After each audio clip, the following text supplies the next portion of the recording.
A refrigerator is not a machine that creates cold air.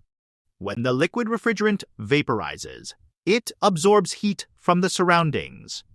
The vaporized refrigerant is compressed and liquefies again, releasing heat outside. This cycle repeats, gradually cooling the interior. Insulation and airflow design determine efficiency.